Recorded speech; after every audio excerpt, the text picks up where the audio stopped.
नमस्ते साथियों। चुनाव में जैसे हम लोगों को भी दौड़ धूप रहती है, मीडिया के साथियों को भी बहुत परिश्रम करना पड़ता है, रात दिन दौड़ना पड़ता है, अलग अलग लोकेशन को कवर करना पड़ता है। तो आप लोगों ने भी बहुत कष्ट उठाया है। मैं आशा करता हूं कि मीडिया जगत के सभी साथियों का स्वास्थ्य अच्छा रहा होगा और पिछले एक आध सप्ताह का जो विराम मिला है उसके कारण भी अब आप फ्रेश होकर के फिर से मैदान में आए होंगे। तो 18वीं लोकसभा, और वैसे भी हमारे यहाँ व्यक्ति के जीवन में 18वीं इसका बड़ा महत्व होता है। एक नए कालखंड में प्रवेश करता है टीनेज समाप्त करके। ये 18वीं लोकसभा एक प्रकार से नई ऊर्जा, युवा ऊर्जा और कुछ कर गुजरने के इरादे वाली ये लोकसभा है।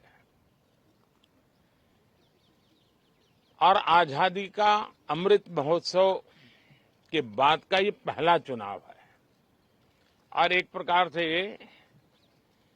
वो 25 वर्ष हैं जो हमारे अमृतकाल के 25 वर्ष हैं, और जो 2047 देश जब आजादी की शताब्दी मनाता होगा,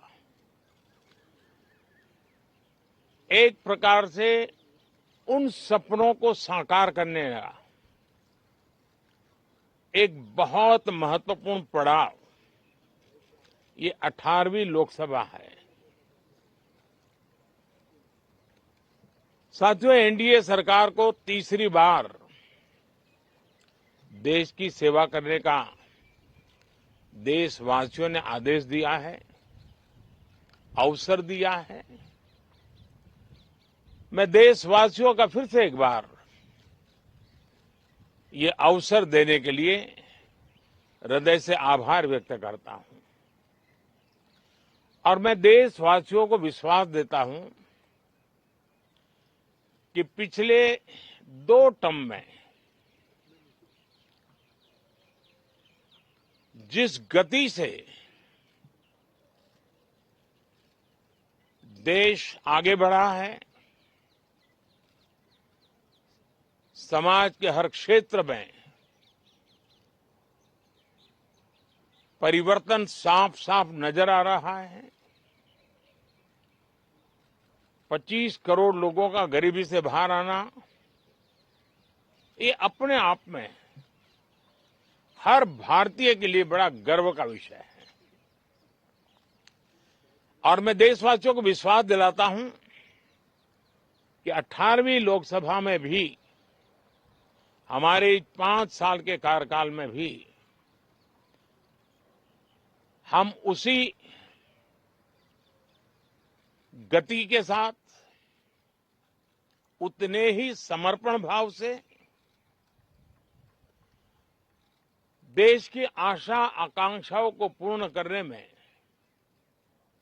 कोई कमी नहीं रखेंगे। आज सुबह एनडीए की मीटिंग हुई थी। एनडीए के सभी साथियों ने मुझे फिर से एक बार इस दायित्व के लिए पसंद किया है, और सभी एनडीए के साथियों ने राष्ट्रपति जी को इसकी जानकारी दी।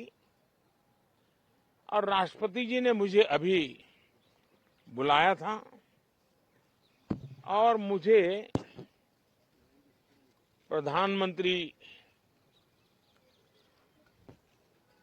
डेजिग्नेटेड के रूप में काम कर एक नियुक्ति दी है। और मुझे शपथ समारोह के लिए और मंत्रिपरिषद के सदस्यों के सूची के लिए उन्होंने सूचित किया है।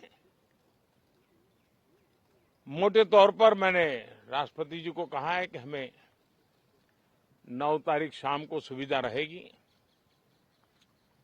अब बाकी डिटेल तो राष्ट्रपति भवन वर्कआउट करेगा और हम तब तक मंत्रिपरिषद की सूची राष्ट्रपति जी को सुपुर्द करेंगे। उसके बाद शपथ समारोह होगा। साथियों, सरकार एनडीए की एक प्रकार से एनडीए 1, एनडीए 2 एंड एनडीए 3 ये एक निरंतरता है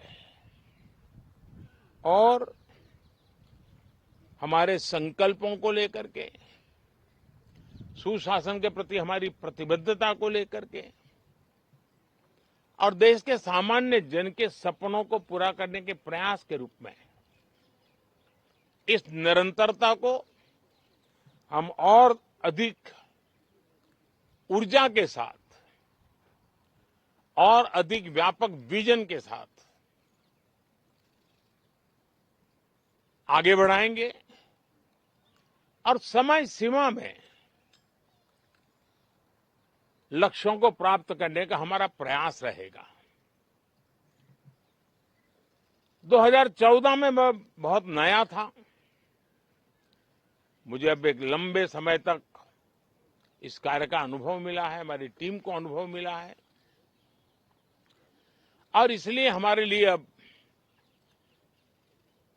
तुरंत ही काम को आगे बढ़ाना बहुत ही सरल रहने वाला है और इस अनुभव का लाभ भी देश की सेवा करने में मिलने वाला है। इन 10 साल के कार्यकाल के दरमियान भारत की वैश्विक जो छवि बनी है, दुनिया के लिए एक विश्व बंधु के रूप में भारत उभरा है, इसका मैक्सिमम एडवांटेज अब शुरू हो रहा है और मुझे पक्का विश्वास है ये 5 वर्ष वैश्विक परिवेश में भी भारत के लिए बहुत उपयोगी होने वाले हैं। दुनिया अनेक संकटों से गुजर रही है, अनेक तनावों से गुजर रही है, अनेक आपदाओं से गुजर रही है। ऐसी विकट परिस्थिति दुनिया ने बहुत लंबे अरसे के बाद देखी है। हर देश इन सारी समस्याओं के बीच अपने आप को बचाए रखना, बढ़ाते रहना, चुनौतियों का डगर डगर पे सामना कर रहा है। हम भारत वाले लोग, हम भारतवासी खुद नसीब हैं कि इतने बड़े संकटों के बावजूद भी हम आज विश्व की सबसे तेज गति से बढ़ने वाली इकोनॉमी के रूप में जाने गए हैं। ग्रोथ के विषय में भी दुनिया में हमारी वाहवाही हो रही है। अब एक स्टेबल गवर्नमेंट मिलने के कारण और परिचित व्यवस्था और नेतृत्व मिलने के कारण दुनिया का भारत के प्रति रुझान, भारत के प्रति उनका आना बहुत तेज गति से होने वाला है और मुझे विश्वास है कि देश के सभी राज्यों को इसका लाभ मिलेगा। देश की युवा पीढ़ी को सबसे ज्यादा लाभ मिलेगा। विकास के नए ऊंचाइयों को छूने में एक वैश्विक भागीदारी का वातावरण आने वाले 5 साल में बनने वाला है। तो इसी संकल्पों और आदर्शों के साथ हम आगे बढ़ेंगे। मैं राष्ट्रपति जी का हृदय से आभार व्यक्त करता हूं कि एक बहुत बड़े महत्वपूर्ण दायित्व के लिए उन्होंने मुझे निमंत्रित किया है आप सबका भी दोस्तों बहुत बहुत धन्यवाद। Thank you.